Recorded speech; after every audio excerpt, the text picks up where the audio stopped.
안녕하세요. 편안하고 함께하고 싶은 선생님 윤리의 EBS 윤리 강사 김종익입니다. 선생님 오늘 여러분들하고 윤리에 대해서 한번 이야기를 해보려고 여기 나왔어요. 윤리는 여러분 주변 사물에서도 많이 찾아볼 수가 있고 여러분 주변 이야기에도 여러 가지 속속 들어가 있습니다. 윤리 공부가 어렵게만 느껴지고 내가 만약에 문과생이 아니라 이과생이라도 윤리에 대해서 전혀 이렇게 관심이 없다, 그런 생각을 가질지라도요, 주변 사물에 대해서 하나하나 생각하는 것 자체가 이게 윤리고 여러분들의 삶의 이야기를 풀어보는 것도 다 윤리가 되는 겁니다. 자, 우리가 지금 갖고 있는 물건 중에 대표적인 윤리적인 상징이 들어있는 물건이 있는데 혹시 무엇이 있을까요?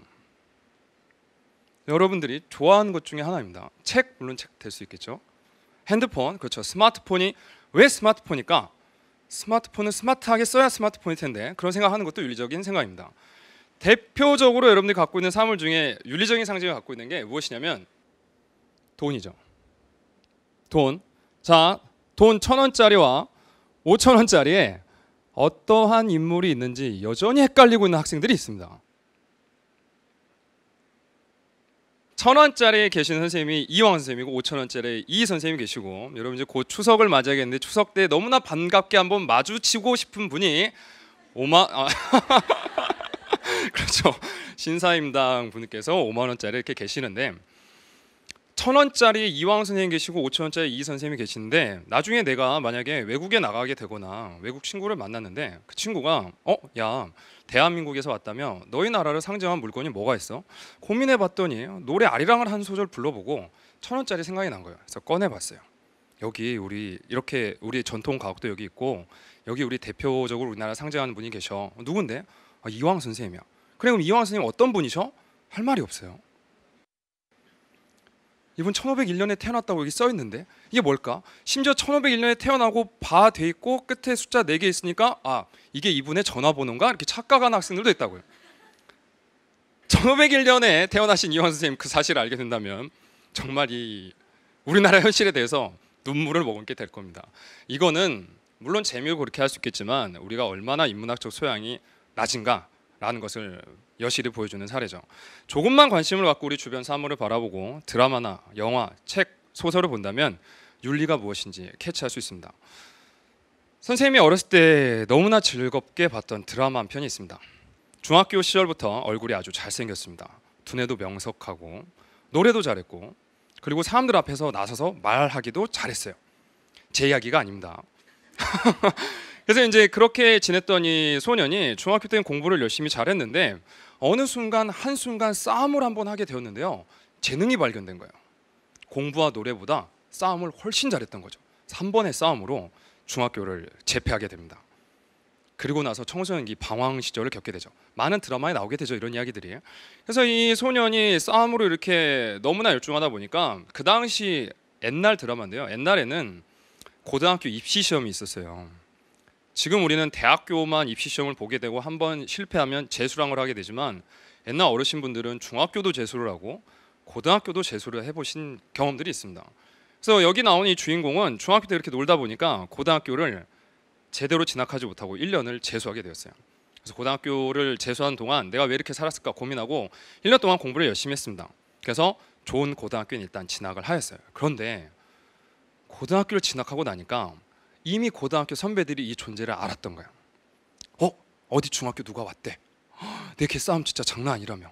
우리가 어떻게 해볼 수 있을까? 그래서 결단을 내려가지고 고등학교 3학년 그 학교의 싸움을 제일 잘하는 선배가 이 고1짜리 학생을 찾아와가지고 이 학교는 너의 것이니 네가 알아서 이 학교를 관리해줘라 라고 이제 학교를 건네주게 됐던 거죠, 이 고1 학생에게. 그래서 이 고1 학생은 그때부터 무협지 같은 생활이 펼쳐지기 시작합니다. 학생들은 주변에 자신을 따르기 시작하고 걷잡을 수 없는 고교 시절의 방황기가 펼쳐지다가 고등학교 2학년 말기 시절에 집에 갔는데 본인의 엄마가 정말 처절하게 울고 있는 겁니다. 그래서 엄마 왜 이렇게 우냐? 왜 이러냐라고 했더니 너 때문이다. 네가 지금 이렇게 살고 있다는 얘기를 내가 주위에서 수도 없이 듣고 있다. 네가 제발 이렇게 살지 말고 대학만 제대로 한번 가봤으면 좋겠다. 이 엄마의 눈물에 호소력이 있었는지 이 청소년이 그때 깨닫게 됩니다. 그래서 친구들에게도 이야기했죠. 나 이제 절대 이렇게 살지 않겠다. 공부하겠다. 그래서 이 학생이 어떤 결단 내리냐면요. 주변 친구 관계를 다 정리하고 그 고등학교의 전교 1등짜리하고 친하게 지내려고 간 거예요. 자, 이 전교 1등짜리 갑자기 긴장하기 시작하죠. 네가 왜 내 옆에 너 왜 나랑 갑자기 친하게 지내니? 그래서 이 학생이 고등학교 3학년 1년 동안은 정말 열심히 공부를 했는데 1년 하고는 좀 부족했어요. 그래서 다시 고등학교 재수했듯이 대학교를 1년 재수하면서 잠이 안 오는 약도 먹어가면서 공부를 한 결과 교대에 진학을 했어요. 그래서 교대에 진학해서도 인생을 수정해보고 싶은 결과 어떻게 했냐면 주변 친구들과 어울리기보다는 교대 수석 입학생과 또 다시 친하게 지냈습니다. 그래서 그 친구와 친하게 지내던 결과 한 여름에 너무 무더운 여름날 그 친구 집에 놀러 가게 됐는데 그 친구 집이 시골집이었어요. 그래서 앞에 개울가가 있어서 놀려고 친구들과 같이 양말을 벗어 던지고 대청마를 놓고 개울가에 가서 놀았어요.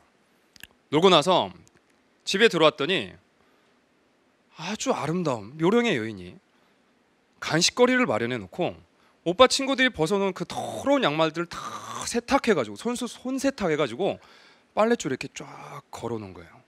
그래서 이 모습을 보고 이 소년, 방황했던 소년, 대학생이 된 이 남자가 그 여자에게 반하게 되었습니다. 이 드라마의 주인공에 해당하는 이 남자는 바로 저희 아버지입니다. 아들의 영웅이자 우리 누나들의 첫 애인, 우리 어머니의 믿음, 가정의 기둥인 우리 아버님을 저는 그래서 사랑할 수밖에 없습니다. 그리고 아까 이야기 드렸듯이 그 양말을 손세탁해 주신 그분 묘령의 여인은 당연히 우리 어머님이시죠. 자, 그렇게 신기한 운명 같은 만남으로 우리 아버지 어머니가 결혼을 하셨고 그 과정에 제가 많이 물어보게 됐습니다. 누가 먼저 프로포즈를 했느냐, 누가 먼저 연애 편지를 나누느냐, 그 이야기만 하시면 꼭 티격태격 하시더라고요. 네가 먼저다, 내가 먼저다 이런 식으로. 그러신 두 분이 결혼을 하셔서 제가 출생이 되었는데 선생님이 여러분들에게 들려드린 이 이야기를 가만히 들어보면요, 내가 이 세상에 존재해서 이 공간에 서가지고 여러분들을 만날 수 있는 이유는 우리 아버지 어머니가 만났기 때문이에요. 그렇다면 왜 만났는가? 아주 중요한 사물이 있습니다. 무엇이냐면 양말이에요. 나의 탄생의 근거는 양말입니다. 그 냄새나는 양말 때문에 여기 김종익이란 한 인간이 서 있을 수 있어요. 세상을 살다 보면 어떠한 결과물이 만들어지기 위해서는 분명히 원인과 조건이 필요합니다. 내가 이 자리에 서서 여러분들에게 강의할 수 있으려면 여기 카메라 감독님, CG 팀 분들, PD님, 조연출, 여기 CP님 다 계셔야, 그리고 당연히 중요하게 여러분이 오늘 안 계시다면 강의가 성립할 수 없겠죠.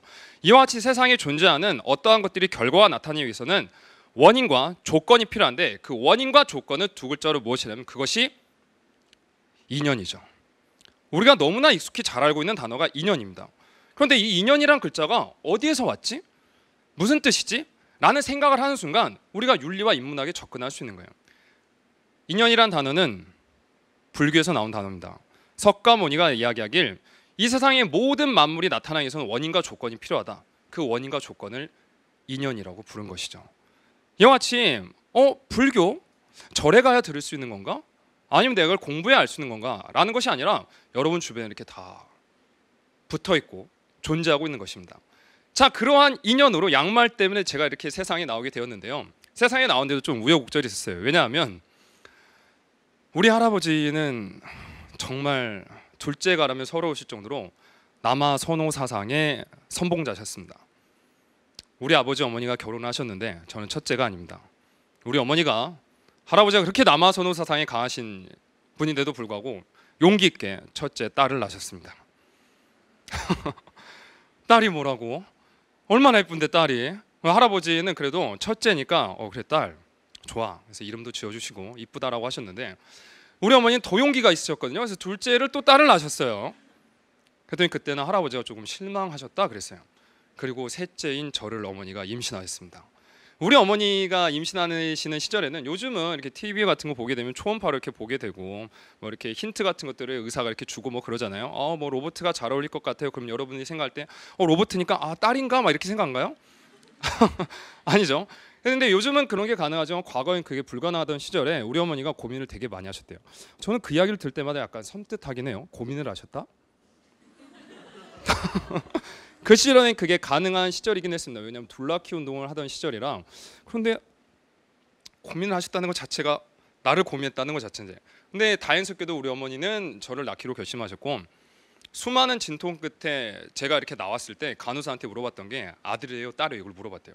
그래서 간호사분이 아들이라고 하니까 그 진통이 사라질 정도로 고통이 사라지는 것 같았고 그 이야기를 듣자마자 우리 아버지는 할아버지한테 전화해가지고 아들 낳았어 했더니 할아버지는 그 길로 병원비를 들고 병원으로 뛰어오셨대요.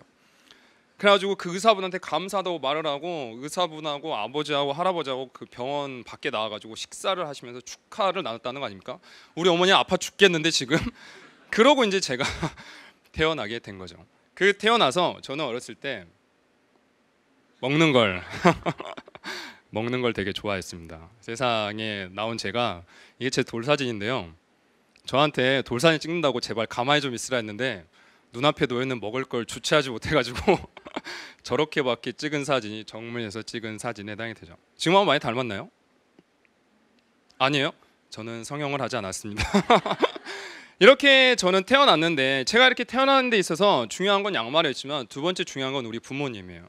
부모님이 저를 그렇게 관심을 가져주고 지원해주고 이렇게 길러주지 않으셨다면 제가 이 자리에 쓸 수 없습니다. 선생님이 학부 시절에 공부하다가 이런 생각하게 되었어요. 왜 인간은 한 살 때 기억이 나지 않을까? 우리 한 살 때 기억나는 학생, 나 아인슈타인의 후예다. 나의 IQ 250, 한 살 때. 한 살 때 기억나는 학생 없어요. 한 살 때 그럼 우린 뭐 해줬냐면 엄마가 기저귀 갈아주고 먹여주고 재워주고 씻겨줬던 거죠. 자, 태어나자마자 그거 혼자 할 수 있는 학생 있어요? 딱 태어나자마자 엄마 밥 줘.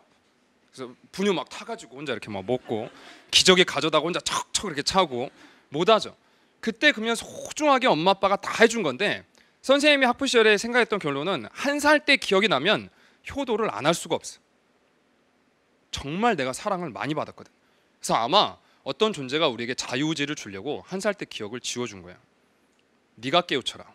얼마나 부모가 너에게 관심을 쏟았는지 살면서 네가 깨우쳐야 하기 때문에 너의 한 살 때 기억은 내가 지워주겠다. 그래서 여러분들이 말썽 피던 시절 3살 때부터 조금씩 기억이 납니다. 안 사줬어 뭐 사달라 하면 때 썼는데 때렸고 그러니까 이제 그때부터는 부모에 대해서 약간 이 선악 판단이 쓰기 시작하는 거죠. 악, 선 이런 교차점을 지나게 되는데 조금만 생각해보면 생각을 달리해보면 그 부모가 존재하지 않는다면 제가 여기 서 있을 수가 없죠. 선생님 3살 때 물놀이를 되게 좋아했대요. 그래서 수영장에 저희 아버님 어머니 저를 데려갔는데 3살짜리 수영복을 갈아입히려고 바지를 벗기고 속옷을 벗기자마자 제가 2m 풀장으로 바로 뛰었다는 거예요. 3살짜리가 확 뛰어가지고 다이빙 자세로 그대로 입수를 했답니다. 그래서 이 미천한 중생이 수영장 바닥에서 허우적거리고 있을 때 우리 아버지 어머니는 오셔가지고 우리 아들 어디 갔냐고 찾고 있었는데 다행스럽게도요 거기서 놀고 있던 한 중학생이 얘는 뭐야 하고 이렇게 끄집어 올려가지고 제가 살아났어요. 근데도 참 신기한 건 그 저를 올려준 분이요 우리 아버지 제자였어요. 그래서 제가 이제 그때 살아났는데 그 경험을 우리 어머니께 듣고 보니까 그게 제 첫 번째 죽을 뻔한 경험이었습니다. 그때 아빠 엄마 없었으면 저는 죽었겠죠. 그 제자분도 마찬가지고. 두 번째는 언제 그랬냐면 제가 9살 때는요 슈퍼맨의 존재를 믿었어요. 인간이 날 수 있을 거라 믿었고 나도 왠지 그럴 수 있을 것 같다는 생각에 망토를 둘렀습니다. 그리고 우리 집 2층 다락방에서 과감히 뛰었어요. 뛰었는데 정말 다행스럽게도 뛰는 순간 우리 집 그 방에 어머니께서 빨래를 걸으려고 빨랫줄을 걸어놨는데 거기에 목이 탁 걸린 거예요. 정말 그때 죽는 줄 알았습니다. 소리도 안 나오고 막 이러고 있는데 어디선가 웃음소리가 들려요. 그래서 정신을 막 가다듬고 밑을 봤더니 우리 집에 나보다 나이 조금 많은 두 여인이 막 웃고 있는 거예요. 종이게 걸렸다 누나들. 가족 맞아요 우리. 근데 와 걸렸다고 웃고 있어요. 그래서 난 죽겠는데 근데 다행스럽게도 제가 이렇게 포동포동했잖아요. 그때도 좀 살집이 있었거든요. 제 몸무게를 이기지 못하고 중력의 법칙으로 빨랫줄이 걸려있던 못을 뽑아버리고 제가 떨어졌습니다. 그래서 그때 다행스럽게도 살았어요. 아마 빨랫줄이 안 걸렸으면 지금 이렇게 서 있을지 못할 겁니다. 2번만 겪었냐? 아닙니다. 3번째는 초등학교 3학년 때인데요. 그때는 자전거를 되게 좋아했어요. 남학생분들 어렸을 때 나 자전거 좀 타봤다. 손 들어보실래요? 이 학생. 자, 남학생들이 자전거를 타다 보면 꼭 하는 행동이 있는데 무엇이냐면 자신의 자전거의 한계 속도를 계산합니다. 페달을 굴리다가 굴리지 않을 때까지 막 굴려요. 그런 식으로 말이 이렇게 막 돌아다니게 되죠. 그러니까 여러분들이 길가를 지나가다가 저 어린애는 뭐 저렇게 신났다고 저렇게 돌아다녀? 자신의 한계 속도를 아는 거예요. 내 자전거가 이렇게 빠르구나. 그래서 이렇게 돌아다니는 겁니다. 그래서 저도 친구들하고 이렇게 자전거를 타고 막 돌아다녔는데 한번 자전거를 이렇게 쭉 가다가요, 4차선에서 차가 나오는데 차 앞에다가 그대로 부딪혔어요. 그래서 제 자전거하고 차하고 이렇게 부딪힌 거죠. 그래서 부딪히자마자 제 이 작은 체구가 하늘로 튀어 올랐습니다. 그래서 한 2, 3m 정도 올라가서 확실히 봤어요. 아, 차가 저렇게 네모나구나 라는 걸 확실히 보고 어디로 떨어졌냐면 다행스럽게 차 본네트 위로 떨어졌습니다. 차 본네트가 완전 찌그러졌어요. 근데 찌그러진 이후로 정신을 가만히 가다듬어 보니까 온전해요. 살아있어요. 움직여 보니까 괜찮아요. 왠지 민망해서 거기 살포시 누워 있었습니다. 이렇게. 그랬더니 이제 울그락불그락 아저씨가 나오셔가지고 뭐야 너 앞 좀 보고 다녀야지 하면서 뭐라 혼내시는데, 그때는 제가 어려서 제 잘못인 것만 같았어요. 꼭 나만 잘못한 것 같았고. 왜 그러냐면 내 자전거보다 차는 훨씬 비싼데 차는 이렇게 부서졌는데 제 자전거가 그때 되게 단단했나 봐요. 앞바퀴만 조금 휘었단 말이에요. 그래서 난 이제 되게 혼났다. 저거 물어주려면 얼마지? 집에 가갖고 엄마한테 이야기하면 더 혼날 텐데 막 이런 생각 때문에 가만히 이렇게 긴장하고 있는데 아저씨께서 안 다쳤어? 가! 그러더라고요. 속으로 그때 오예 막 이랬어요. 지금 생각해보면 오예가 아니라 뺑소니인데. 그러고 나서 집에 가가지고 아무렇지도 않고 엄마한테도 안 혼나니까 즐거웠는데 지금 생각해보면 그 기사분 너무나 야속하죠. 근데 다행스럽게도 살아났다는 안도감이 들었던 이유가 내 자전거가 만약에 정말 빨랐으면 차가 슉 올 때 슝 지나고 아 역시 내 자전거 빨라 좋아했겠지만 조금만 늦었으면 저는 세상에 없었을 겁니다. 초등학교 5학년 때는요, 그 죽을 뻔한 경험 3번 넘기면 불사신이라는데 제가 불사실지도 모릅니다. 지금 초등학교 5학년 때는 자다가 어머니께서 쨍그랑 소리를 들었대요. 그래서 무슨 소리지 하고 우리 방에 와봤더니 나하고 누나들하고 자는 방에 연탄가스가 샜는데 연탄가스를 마신 제가 뒹굴뒹굴 이렇게 하다가 방 안에 그 어린아이들 왠지 자다가 나가면 무섭잖아요. 그래서 방 안에다 오줌을 싸라고 요강을 놨어요. 그 요강을 제가 발로 빵 찬 거죠. 그래서 그 소리를 듣고 엄마 아빠가 일어나게 된 겁니다. 만약 그때 제가 요강을 차지 않았으면 저는 죽었겠죠. 자, 이 경험들을 종합해서 제가 죽을 뻔한 4가지 경험을 종합해서 학부 시절 때 가만히 고민해봤어요.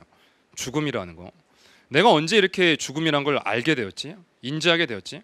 내 나이 7살 때 할아버지가 돌아가셨을 때 죽는다는 사실, 죽음의 의미 몰랐습니다. 할아버지 돌아가셨다고 아빠가 집에 와서 이야기하는데 무슨 생각 들었냐면 저게 뭐지? 아빠 왜 울어? 그래서 할아버지 장례식장 가가지고 족발 먹는데 너무 맛있는 거예요. 그래서 할아버지는 어디 계시지? 이런 생각. 인지가 안 됐어요. 죽음을 깨닫지를 못했던 거죠.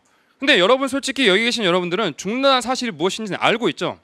그런데 사람이 죽음도 당연히 우리 곁에 있음에도 불구하고 내가 태어난 날은 정확히 기억하지만 내가 죽는다는 사실은 항상 까먹고 살고 있습니다. 그러다 보니까 삶이 의미 없이 흘러가는 거예요. 우리에게 주어진 시간은 다 똑같아요. 자, 부정적인 이야기지만 내가 오늘 자정으로 죽는다. 어떤 초월적 존재가 나에게 와서 너 오늘 자정 24시가 되면 너는 죽는다. 자, 오늘 하루 어떻게 살아야 될까요? 아직 남자친구 손도 못 잡아봤는데, 아직 대학도 안 갔는데, 경험해본 것도 없고 내가 오늘 죽는다? 삶이 소중해지겠죠. 그래서 이러한 이야기를 종합해서 이야기한 철학자가 있지 않을까 학부실에 찾아봤더니 이 학자가 있습니다. 인간은 시간에 내던져진 현존재. 왠지 멋있어 보이죠? 멋들어진 이 표현, 쉽게 말하면 뭐냐면 우리는 시간 속에 던져진 현실에 산다는 뜻이에요. 이 말을 했던 학자가 누구냐면 바로 마르틴 하이데거입니다. 하이데거가 말한 이 말은 우리는 인간이기 때문에 태어났다. 태어났으면 분명히 죽는데 죽기 싫다 보니까 죽음을 항상 회피한다. 난 죽지 않을 거야. 그러니까 혼자 인생의 나이를 계산하죠. 30대 때 이거 하고 40대 때 이거 하고 50대 때 이거 해야지. 그런데 못할 수도 있어요. 내가 오늘 죽는다면, 그 생각을 한다면 오늘 삶 하루하루 한 시간이 정말 열심히 산다는 의지가 생길 수밖에 없겠죠. 여러분들은 그 의지가 있으니까 오늘 토요일 이날 쉬는 날 이 시간을 쪼개가지고 저를 보러 왔을 겁니다. 그렇죠? 그래서 이 소중한 시간을 우리 보내고 있는데 그렇지 않은 시간으로 일주일에 학교에서 하루가 지나갈 때가 너무 많잖아요. 아침에 학교를 가서 잠깐 자야지 그냥 졸고 1교시 끝났으니까 그렇게 매점 아줌마가 사랑스러워요. 보고 싶어요. 가야 돼요. 그래서 매점에 가서 본능적 욕구를 채우고 4교시 되면 잠도 안 와요. 즐거워요. 오늘 점심 메뉴 뭐야. 그래서 4교시 종치면 막 뛰기 시작하죠. 친구들과 똑같이 와 뛰고 왜 내가 뛸 때마다 급식실 줄은 긴 건지 5교시, 6교시, 7교시, 8교시 야간 자율학습은 또 왜 이렇게 길게 시간이 흘러가는지 야간 자율학습이 10시에 끝난다면 9시 50분부터 너무 희망적이에요. 이미 나는 야간 자율학습이 끝났어. 책은 다 싸고 짐을 싸들고 따다다 종치면 19, 87, 65, 4, 3, 2, 1 땡. 저 종소리에 내 시계가 딱 맞아 떨어지면 희열감이 느껴지고 집으로 가서 눈 감고 뜨면 다시 아침. 그래서 일주일이 똑같은 패턴으로 지나가고 있는데 내가 만약 죽는다는 사실을 인지한다면 그렇게 똑같은 시간 주어진 상황에서도 내가 무언가를 하려고 노력하겠죠. 그래서 저도 학부 시절에 그 고민했기 때문에 제가 이 자리에 서서 저 같은 미천한 존재도 여러분들을 만나게 된 것 같습니다. 저는 광주에서 왔습니다. 제가 광주에서 이 EBS 스튜디오가 있는 강남까지 왔다고 다른 선생님들 이야기하게 되면 광주요? 경기도 광주요? 그러시는데 아닙니다. 광주 광역시에서 왔습니다. 저는 학교에서 여러분들을 가르치고 있는 고등학교 선생님입니다. 고등학교 3학년을 가르치고 있고 또 고3 담임 선생님도 할 때도 있었어요. 일주일에 월화수목금을 학교에서 보냅니다. 10시까지 아이들 야간 자율학습하면 같이 있습니다. 쉬는 시간 되면 아이들 공부하라고 제가 담임 맡은 반은 쉬는 시간에 제가 반에 들어갑니다. 아이들 정말 싫어합니다. 그래서 제가 칠판에 써놓죠. 도서관, 책 봐라, 공부해라. 그렇고 살고 금요일까지 하루를 끝나게 되면 금요일 날 5시에 비행기를 타고 서울로 옵니다. 7시에 도착해서 촬영을 시작하고 다음날 토요일이 되면 또 촬영을 시작하고 그리고 일요일이 되면 촬영을 마치고 집으로 돌아갑니다. 이렇게 산 지가 벌써 5년 되었는데 저에게 주말은 없습니다. 저는 정의를 그렇게 내렸어요. 달력의 빨간 날, 쉬는 날이 아니다. 더 열정적으로 빨간 피가 흐를 정도로 노력하는 날이 바로 빨간 날이다. 이렇게 살 때 남들과 달라지고 남들과 다른 생각, 왜? 내가 시간의 소중함을 깨달았기 때문이죠. 내가 죽는다는 사실을 인지하면 삶의 한순간이 소중할 수밖에 없죠. 피곤합니다. 저도 지치고 사랑하는 사람 보고 싶고 우리 가족들 너무나 보고 싶고 그런데 내가 조금만 이 시간을 쪼개서 움직인다면 남들과 달라질 수 있는 거죠. 시간을 이렇게 쪼개서 하나 쓰다 보면 삶이 물론 바뀔 수도 있고 자신의 삶에 열정도 생길 수 있겠지만요. 그 시간을 쪼개서 내가 죽는다는 사실을 인지하면 두 번째 깨달음을 얻게 되는데 그게 무엇이냐면 내가 죽는다는 사실을 알았으니까 내가 정말 열심히 살아야지. 노력해야지. 두 번째, 내가 죽는다. 자, 내가 자정을 기점으로 죽는다. 보고 싶은 사람 생각해 보세요. 여자친구? 남자친구?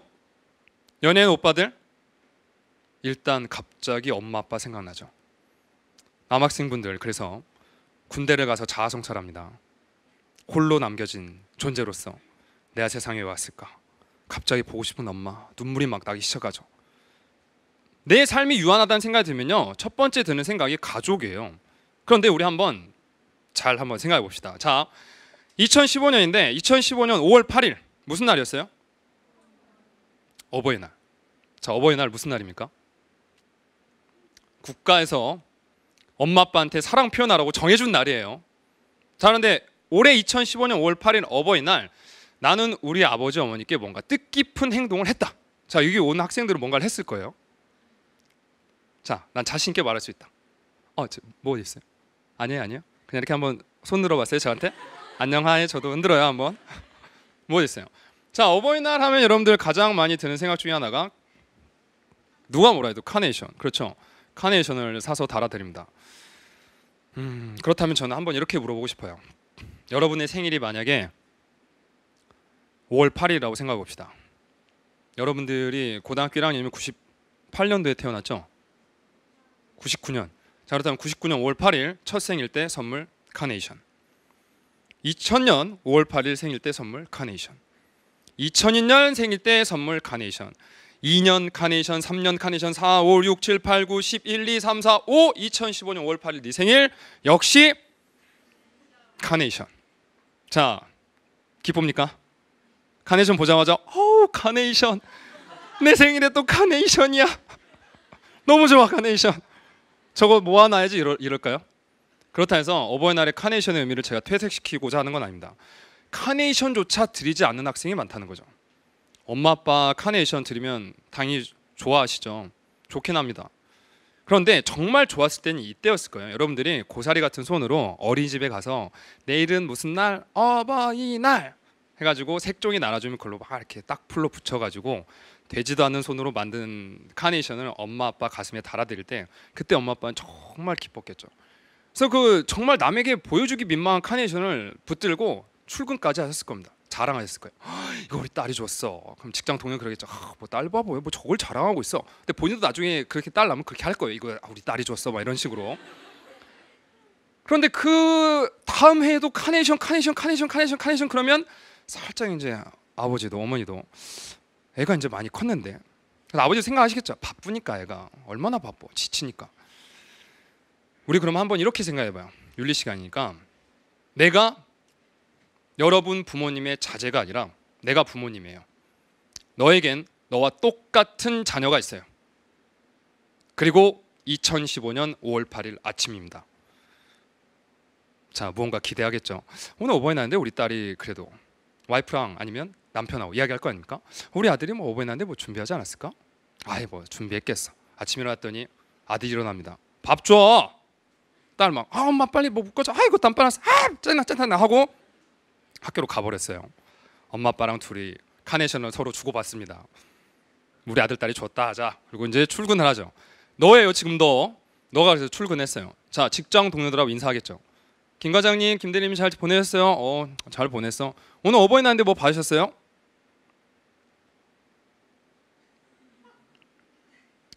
카네이션. 이게 2015년 5월 8일 우리 엄마 아빠의 모습입니다. 미래의 너의 모습일 수도 있죠. 자, 우리 솔직히 한번 생각해봐요. 어머님, 아버님의 나이가 보통 40대 후반에서 50대 정도에 지금 분포가 되어 있습니다. 그 나이면 경제활동 인구에서 막 더욱더 올라갈 날이 많은 시간일까요? 나도 학교에서 지치고 힘들지만 역할을 조금만 바꿔보면 지금 직장에 계시는 우리 어머니, 아버지 어떠한 생각을 많이 갖고 있을까요?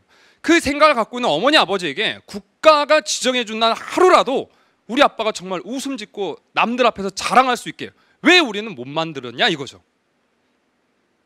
내가 하지 않으면 당연히 내 자녀도 하지 않을 것이고, 내 자녀가 하지 않으면 그 후손도 당연히 하지 않을 것이 이과에서 말하는 유전자 보존의 법칙입니다.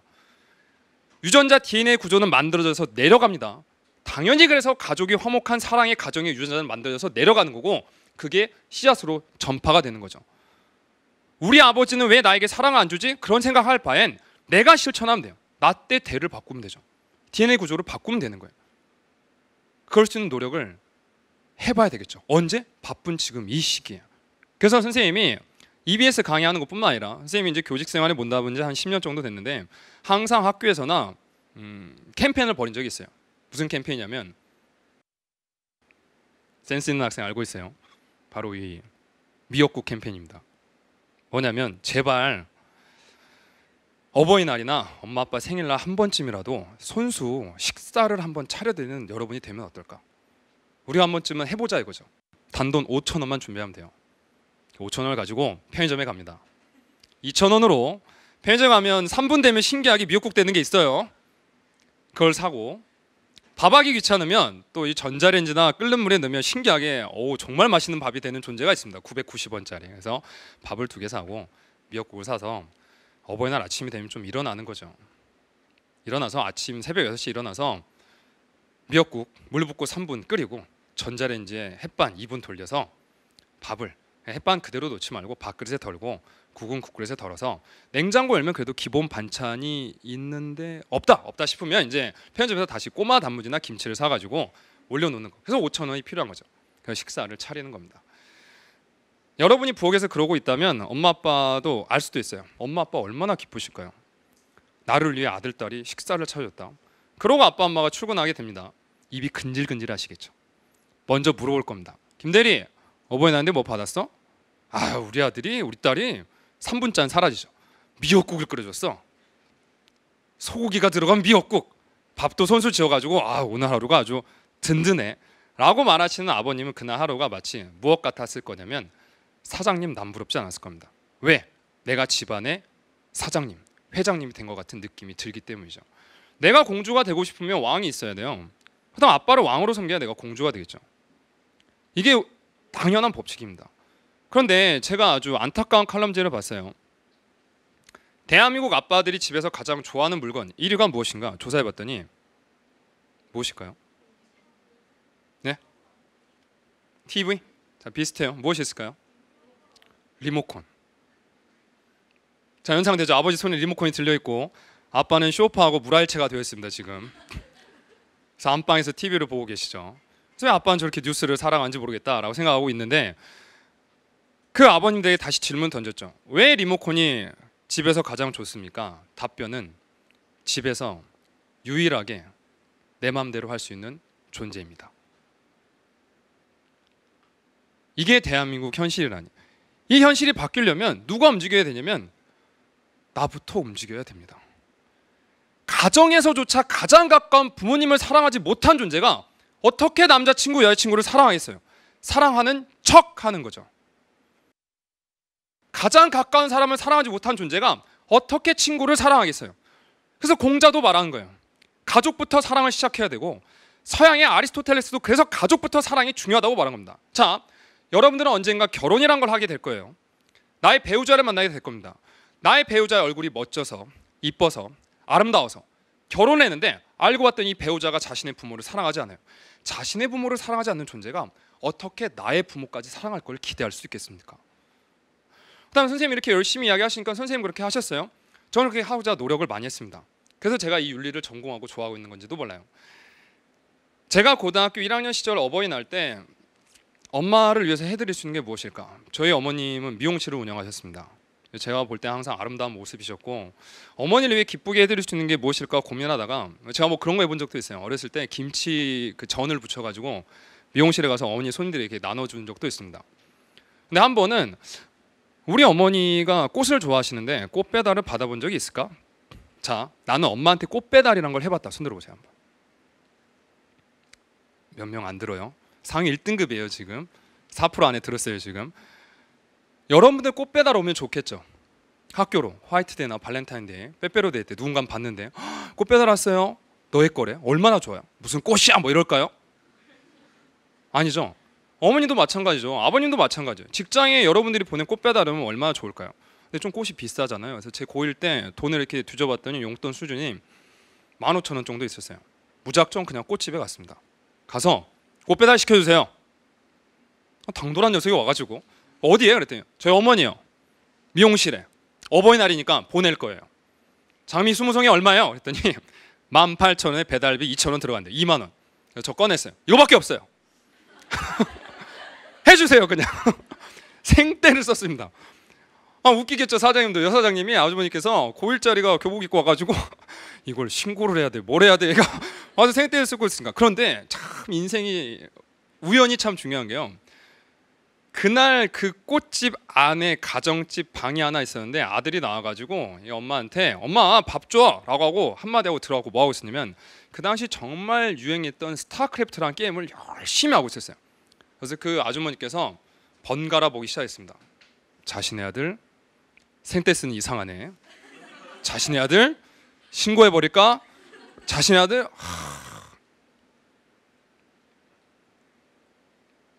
네가 낫다 해줄게. 그래서 해줬어요. 그래서 꽃 배달을 우리 어머니가 받았고, 그날 이제 자율학습하러 학교를 돌아갔는데 마음이 너무 기쁜 거예요. 우리 어머니가 그거 받을 생각을 하니까. 그래서 공부를 마치고 집으로 돌아왔습니다. 아니나 다를까 어머니는 막 입이 귀에 걸리셨고 아버님도 막 되게 좋아하셨어요. 아, 네가 고1 바쁜데 이런 것까지 했냐, 용돈도 없을 텐데 얼마 들었어? 그래서 제가 3만 원 들었어요 이렇게 이야기했더니 어머니께서 되게 좋아하셨고, 이런 거 하라고 하라는 게 아니라 하나하나 실천해보라 이거죠. 작은 실천 하나도 하지 않고 바쁜 시기에 하지 않았던 사람들이 인생을 꼭 유예시킵니다. 나중에 해야지, 크면 해야지, 바쁘지 않으면 해야지. 지금 시절에 안 한 사람이 어떻게 바쁜 시절에 하겠어요. 그래서 선생님도 항상 학교에서 아이들에게 저 미역국 캠페인을 시켰어요. 끓여라 제발, 해라 하고 오면 내가 야간 자율학습 2번 빼줄게 1년에. 그래도 아이들이 안 해요. 이런 적 많아요. 사진 찍어 오는데 엄마가 차려놓은 거 찍어 와요. 아무리 봐도 네가 한 요리는 아니야 이거는. 야간 자율학습 한번 빼보려고 그렇게 막 하고 있는 거죠. 할 수 있는 지금 나이 때 하지 않으면 늦습니다. 사람이 간사한 게요, 부모의 나이를 혼자 계산하고 설정합니다. 내가 대학 가도 어머님은 계실 거라고 착각하는 거예요. 직장 가서도 있을 거라 생각하니까 무슨 생각 가지냐면 지금은 돈이 없고 바쁘니까 나중에 되면 해야지. 지금 바빠서 안 하니까 대학 가면 더 바빠요, 여러분. 대학 가면 하고 싶은 것도 많고 시간도 많으니까 내 시간이 너무 많아요. 대한민국 평균 자제들이 애인과 통화하는 시간 일주일에 3시간, 엄마 아빠와 통화하는 시간 16분. 자주 연락을 안 하는 거죠. 제가 봤던 칼럼제 한 목사님이 나오셨습니다. 이 목사님은 어머니를 너무 사랑하셔서 아침마다 6시가 되면 어머니께 문안 인사를 매번 드렸어요. 근데 문안 인사 전화 드리면 어머니가 이렇게 하고 끊어요. 니 잘 있나? 네 잘 있다. 밥 먹었나? 끊어라. 딱 끊어요. 너무 마음이 아파요. 자기는 6시부터 일어나서 기대하고 전화를 했는데, 그래서 하루는 집에 와서 아빠랑 대화를 나눠봤더니 아빠가 뭐라 하시냐면, 야, 너희 어머니가 네 전화 받으려고 새벽 5시부터 전화기 앞에 앉아있다. 너 전화 오면 기다렸다 받고 네 전화 시간 때문에 네 시간 뺏길까 봐 딱 4마디만 하고 끊어버린다. 그게 네 어머니라는 것이죠. 그 사랑을 우리가 실천해야 됩니다.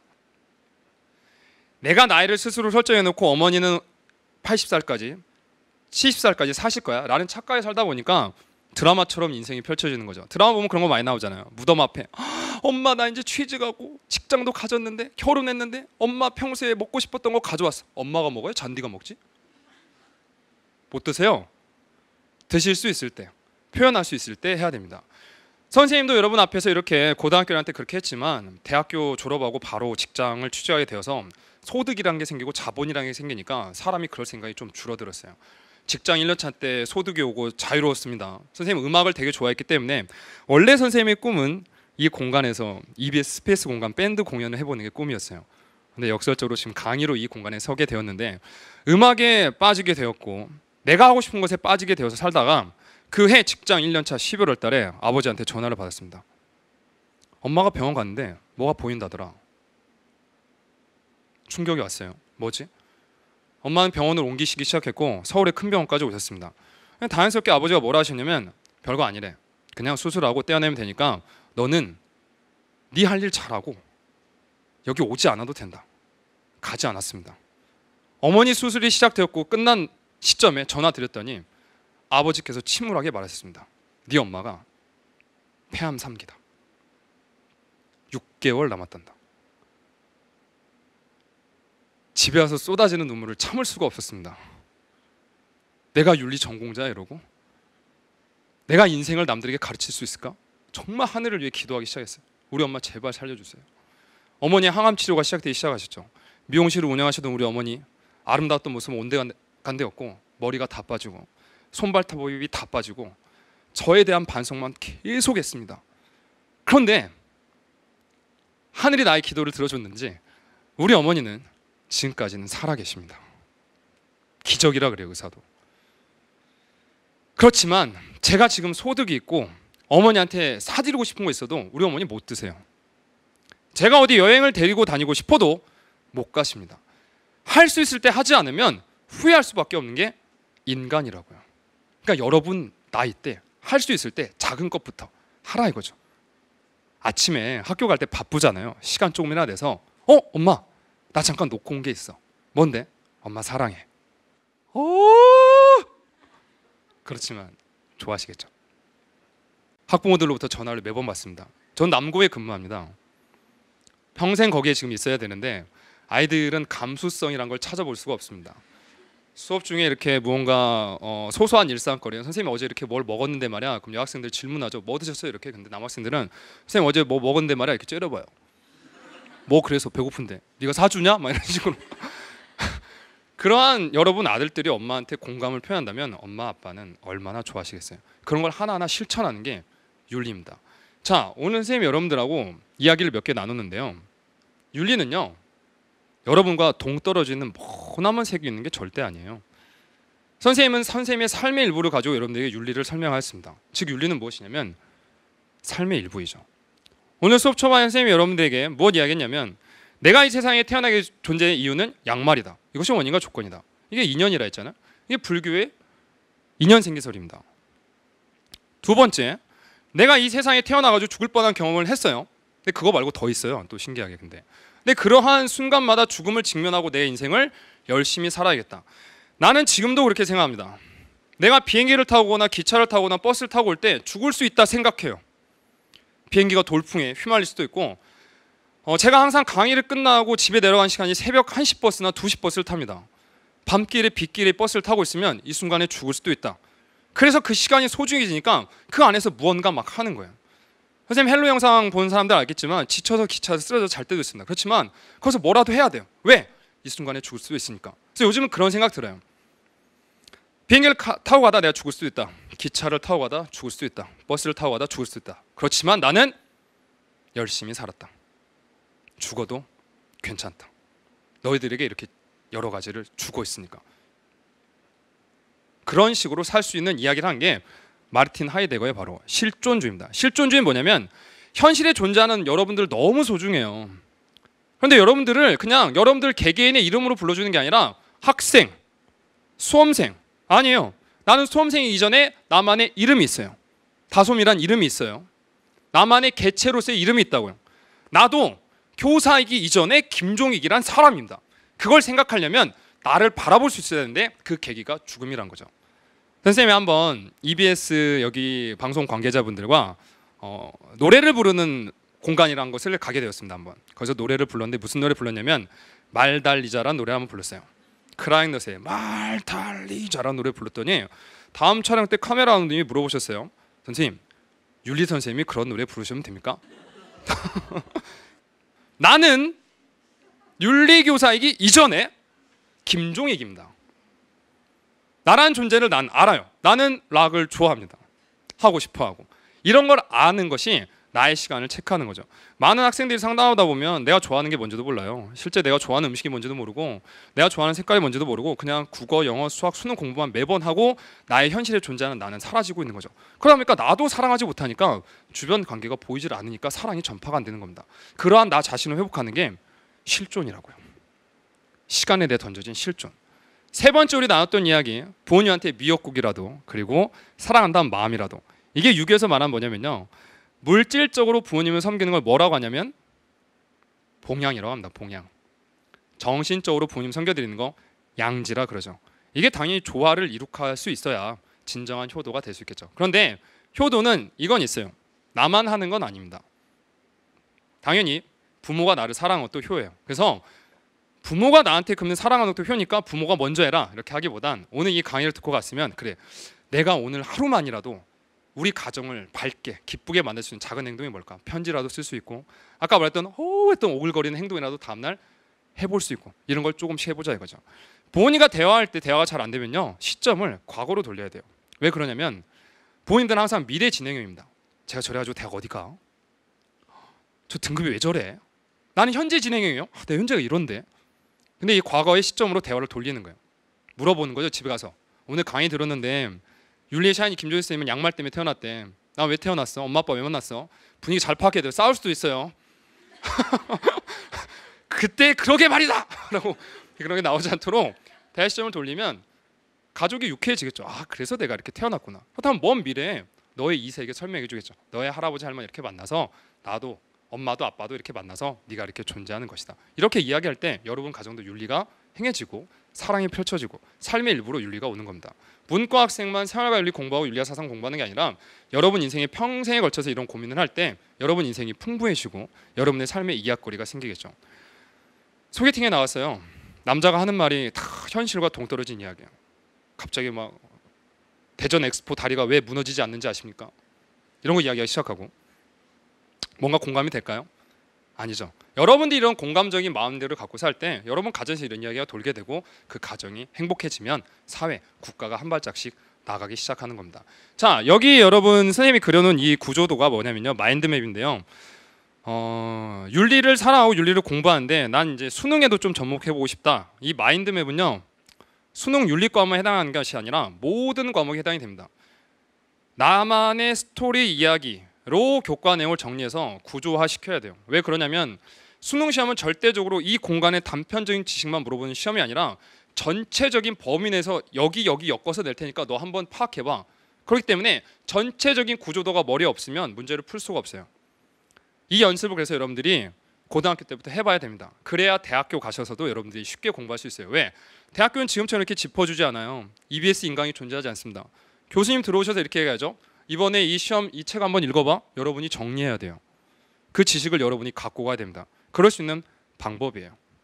이게 이미 심리학자들이 이게 뇌 뉴런 구조와 비슷하듯이 인간이 뭔가를 기억할 때는 이와 같이 마인드맵으로 구조화시켜서 기억하는 게 중요하다라는 것을 과학적으로 검증합니다. 이 마인드맵으로 선생님이 그래서 수업을 근 10년 동안 한 거예요. 그래서 우리 학교 아이들이 그래서 1등급이 그렇게 많이 나왔던 겁니다. 55% 전국적으로 1등을 기록한 적도 있죠.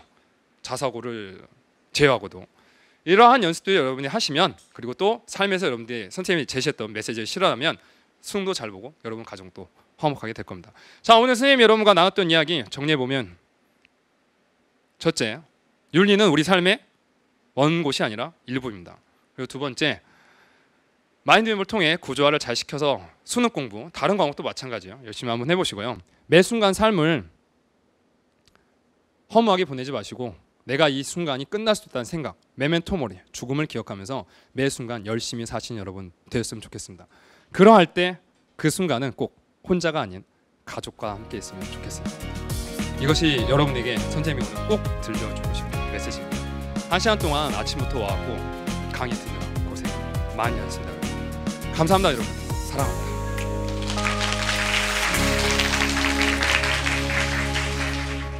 We can